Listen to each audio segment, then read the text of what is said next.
ko din. Galingan mo.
We don't know how the red lanes are going.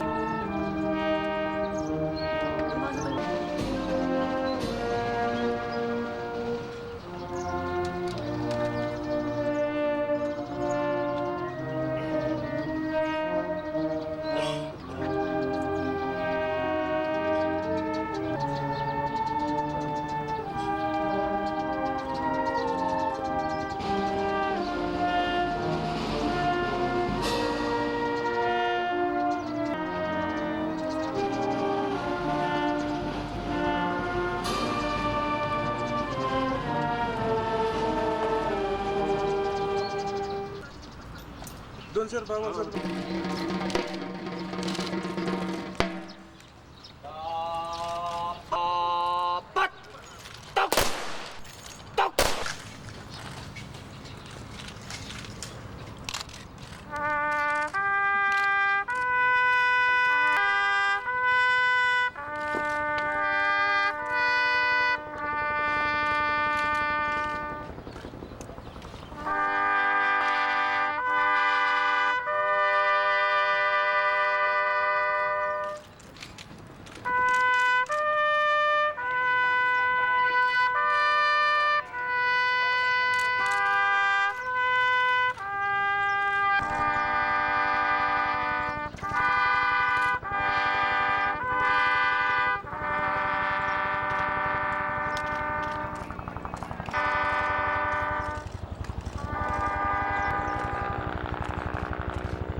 The former President of the Republic of the Philippines, His Excellency.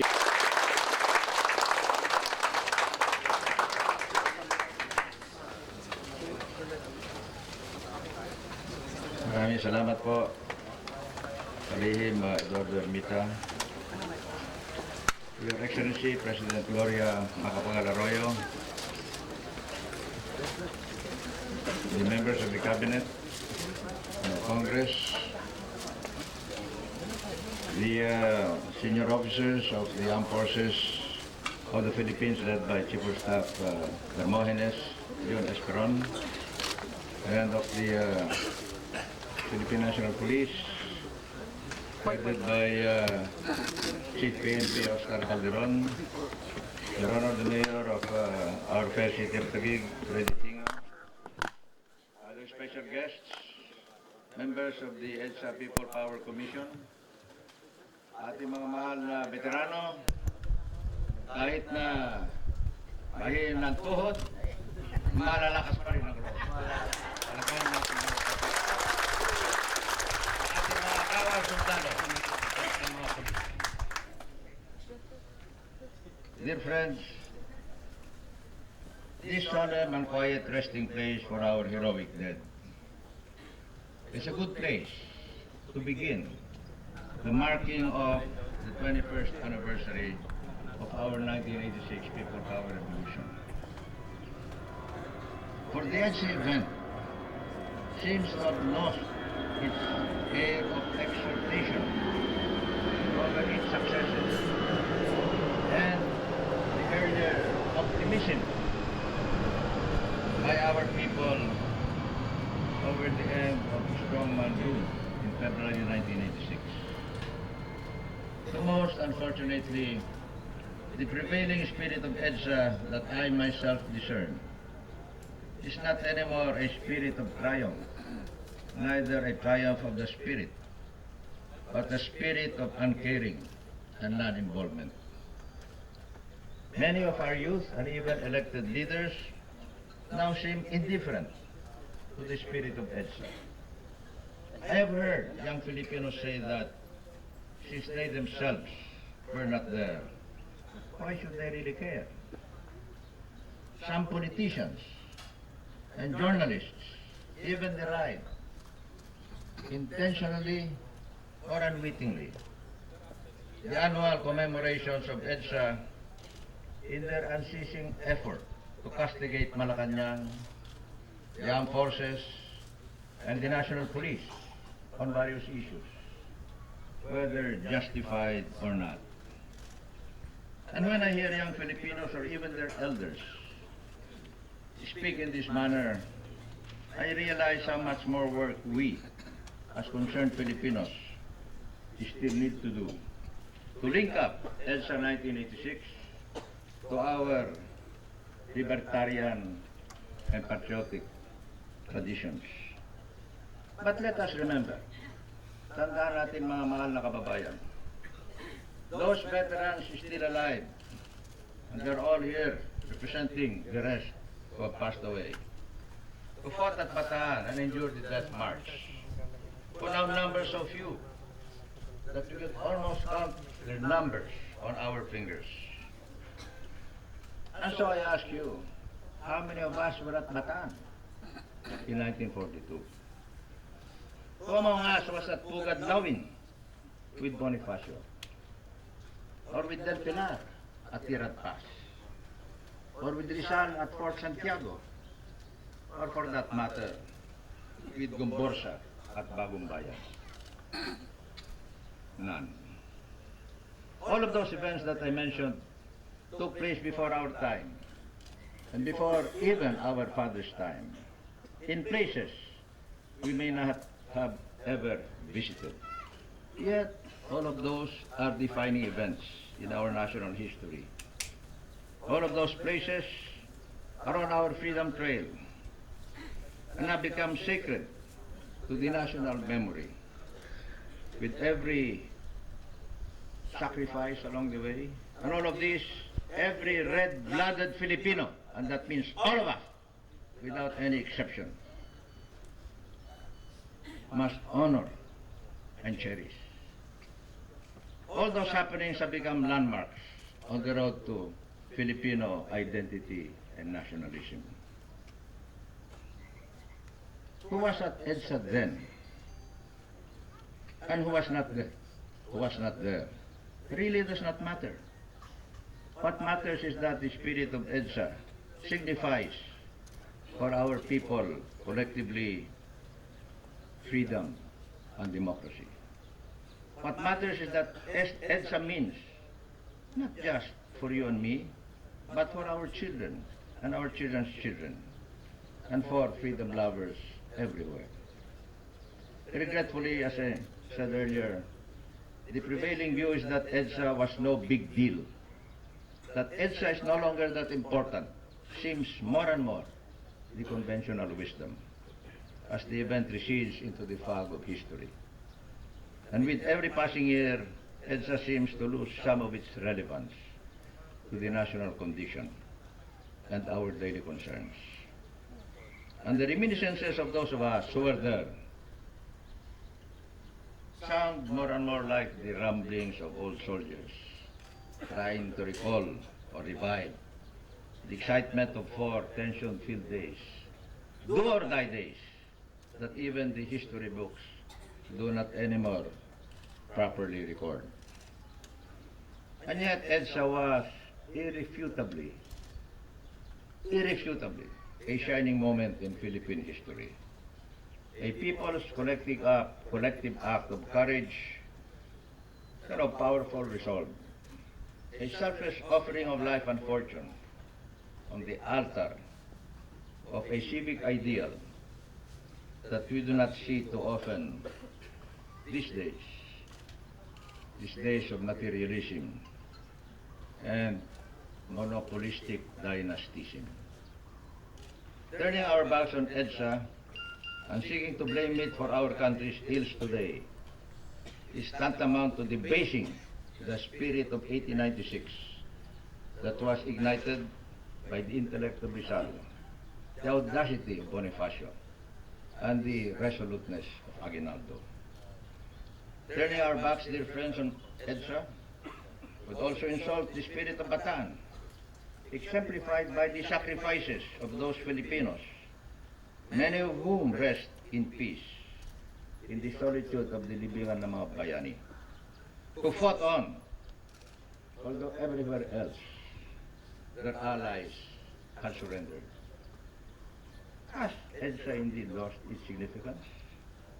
Why does EDSA no longer hold, for many younger Filipinos, the deeper meaning it bears for those of our generation who were there? The lack of interest in the yearly celebrations of EDSA and in the spirit of EDSA itself appears to be the sentiment of the majority of Filipinos. If some critics say that the spirit of EDSA is now dead or dying, this cynicism is confirmed by the offhand manner with which we mark every EDSA anniversary. This indifference on the part of the younger ones, and they should be the ones that should be here during this first day of the celebration of EDSA Week, perhaps can be condoned for the time being. But the non-interest of many of our elected officials and leaders is inexcusable. Let me recall last year's EDSA fiasco, principally because of government's failure to plan for and manage a nationwide, and I would like to emphasize that, with all sectors of society participating, 20th anniversary series of participatory events for the purpose of internalizing the spirit of EDSA among Filipinos. The outcome was a failed conspiracy, the blackening of the image of some of our finest units of the armed forces of the Philippines and the Philippine National Police, and which damaged the nation's credibility and fanned the flames of dissent, dissidence, and disunity once more. And so today, let us all pray and act so that the same will not ever happen again. As the Philippine Marines in their motto say so appropriately, Nuqua iterum, or never again. In my honest view, dear friends, speaking as an older Filipino, the main reason EDSA may have lost its meaning for many of our people has to do with the way we abused the freedom we recovered through our People Revolution 21 years ago and mismanaged the democracy that we regained. It is us, as leaders, our generation, from top to bottom, who must bear the burden of responsibility for our continuing political disunity and the onus of being the economic laggard in the world's fastest growing region. And therefore, we must assume the responsibility of internalizing the spirit of EDSA among younger people, as well as, in that connection, the other defining moments in Philippine history. Bataan, 1942, and the Philippine Revolution, 1896 to 1898 and beyond. I'm sorry to see not a single foreign diplomat here. But people power as an instrument of democracy continues to be recognized and respected by peoples in other parts of the world, even more than us Filipinos do. Tandaan po natin yan. The record shows that soon after our February 1986 uprising, people power revolutions broke out in East Asia, in Eastern Europe, and in Latin America, one after the other, even before the Berlin Wall tumbled down. And so what does the spirit of EDSA call us to do? The spirit of EDSA, dear friends, calls us to internalize, to make part of our character, the spirit of patriotism, of self-sacrifice, of unity, exemplified not only in EDSA in 1986, but in Bataan in 1942, and in Pukat-Lawin in 1896. We must incorporate EDSA into our tradition of courage, our tradition of community, our tradition of freedom that our gallant forebears won for us. And every year, starting now, we must find ways to reinforce those traditions within each young Filipino. For EDSA was not for all time, that to be self-perpetuating. No. It was just one episode in our arduous journey toward becoming a truly admired people and a proud nation. EDSA was just one battle in the wars that we must continue to wage for our people's liberation from poverty, inequity, and injustice.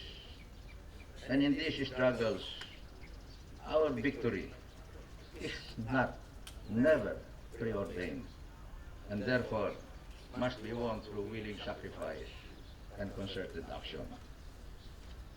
Many of us who were at EDSA would later attest that God's presence at that time was almost palpable. It could be felt, could almost be seen. And those of us who were there also shared a sense of solidarity that we all wish we could preserve forever. But, as we know, human emotions cannot be sustained at that lofty orbit. Life at that height is really beyond common endurance. And so I do not really wonder why, 21 years after the event, we as a people are still muddling through.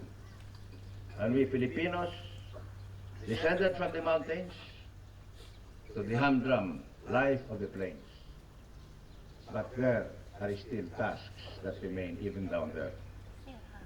The challenge for each of us is to go about our daily tasks by doing our best at whatever we do, living with each other in peace, in harmony, and in empathy. For us now, the greater task is to face everyday challenges as good citizens of this beloved republic. And to the limit of our abilities, let us strive always to see justice done, the rule of law upheld, civic responsibility fulfilled, and teamwork enhanced. Because these are the wars that we still have to win. And when we neglect those simple duties of citizens, we degrade the good that is in ourselves.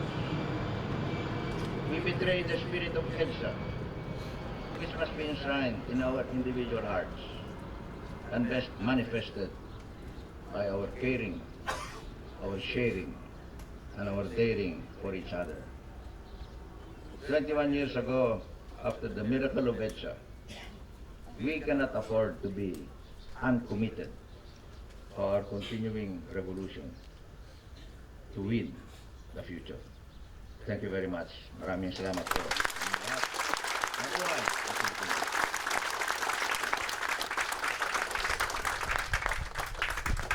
Thank you very much, His Excellency, former President. Yeah, si Art Valdez. Ay, Art. Next venue.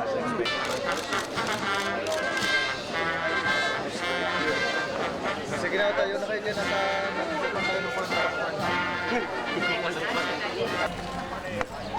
Gusto niyo ako sa meron niyo, ha?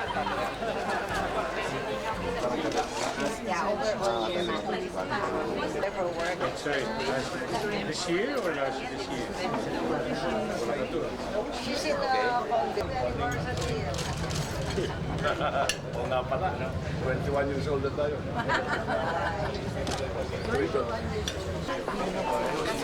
Sa balik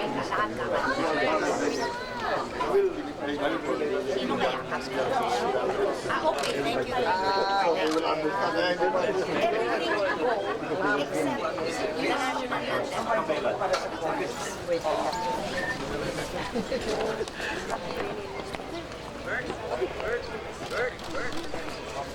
Sorry, Dapat ay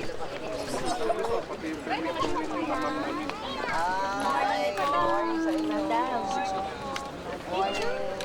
Halika na, dito ka na sa mga.